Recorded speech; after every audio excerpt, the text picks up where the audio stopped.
morning, everybody. In my country, we say bonjour. So I'm francophone.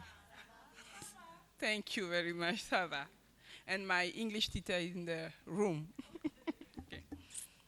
Honorable Larabi Zwera Abudu, Minister of Gender, Children and Social Protection of Ghana. Mrs. Kathleen Flynn Dapa, Head of Development Representative of the High Commission of Canada to Ghana. Honorable Nadia Hamed Abdallah, former Minister of Youth ICT of Kenya. Mrs. Kida Kasi, I think, representative of the Trade Ministry Ghana. Dr. Loretta Abna Sapong, Head of Women Desk, EcoBank, representative of UNFPA, representative of Women and Youth Organization, partners and allied institutions, distinguished ladies and gentlemen, on behalf of the Secretary General of the AfCFTA Secretariat, His Excellency Wankele Mene, I would like to welcome you all for the 4th Women Lead Forum. Before to go ahead, let me to introduce my colleagues who are here with me. I didn't come alone. We have the legal expert here in the room representing the Directorate of Legal, Mary Agdrecombe. We have the representative of the Directorate of Trade and Services, Priska, she's here, and also the representative of the Directorate of the Trade in Goods, Kwena, if you can. Thank you very much. Allow me to take this opportunity to express my appreciation to you for having availed yourself to attend this forum, given your demanding schedule. And my appreciation to also extended to the government of the Republic of Ghana, the Secretariat host country, for the hospitality and continued support. Distinguished guests, allow me to inform you of the decision taken at the 25th Ordinary Session of the African Union Assembly held in February 2022 in Addis Ababa, Ethiopia, which included the Protocol on Women and Youth in Trade within the scope of the AfCFTA agreement.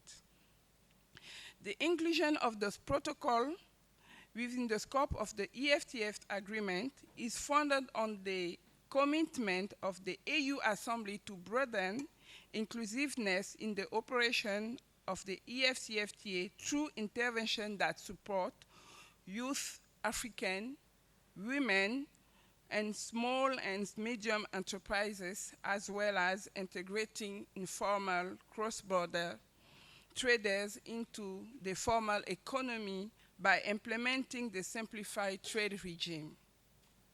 Further, the inclusion of women and youth in the AfCFTA agreement contribute to the broader mission of increasing the role of African women across all aspects of development to achieve Aspiration 6 of the Agenda to 2063, which envisage an Africa whose development is people-driving, relying on the potential of African people, especially its women and youth, and care for children.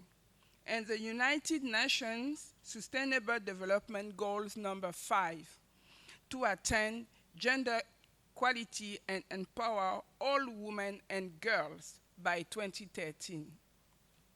Distinguished guests, allow me to thank the organizers of this forum to bring together a convergence of intergenerational leaders across Africa and the diaspora to engage in dialogue and exchange knowledge on women's socio-economic leadership and empowerment for sustainable development. The forum will create a great opportunity for women from different sectors, including startups, grassroots, women-led and youth-led businesses, trade, creative art, innovation, private and public businesses, entrepreneurs, distinguished intergovernmental and government leaders, civil society, to brainstorm, network, and create linkage to actualize opportunities presented under the AfCFTA. At the step toward capitalizing on the potential opportunities available for women under the AfCFTA without facing discrimination or any obstacles, state parties and non-state parties started negotiating the protocol on women and youth in trade in December 2022 and is expected to be concluded by June 2023. The protocol is expected to resolve all barriers affecting the full participation of women and youth in trade and capitalize on opportunities presented under the AfCFTA agreement. Distinguished guests, 50% of the 1.3 billion people in Africa are women. Therefore, it's very important to conclude on the protocol that will especially address their challenges by taking a development approach to economic integration through socio-economic development and structural transformation. This approach will support women leadership in various aspects: youth empowerment, gender equality, and socio-economic empowerment through an inclusive AfCFTA. Further, the AfCFTA will create a foundation for a single market for goods and services and the movement of people across the continent. I'm pleased to share that the AfCFTA family has grown as Botswana and Comoros deposit its instrument of ratification in February 2023, bringing the number of the state party to the AfCFTA countries to 36. It's our strong expectation that the remaining countries will soon sign and ratify the agreement in order to have the AfCFTA operating at full capacity to yield maximum benefit for women and youth in the continent. Distinguished guests, in conclusion, I wish to thank the organizers and participants to this forum for advocating, supporting, and promoting the well-being of marginalized women and youth across the continent and create opportunities to network and create business linkages that will facilitate the empowerment of women and youth.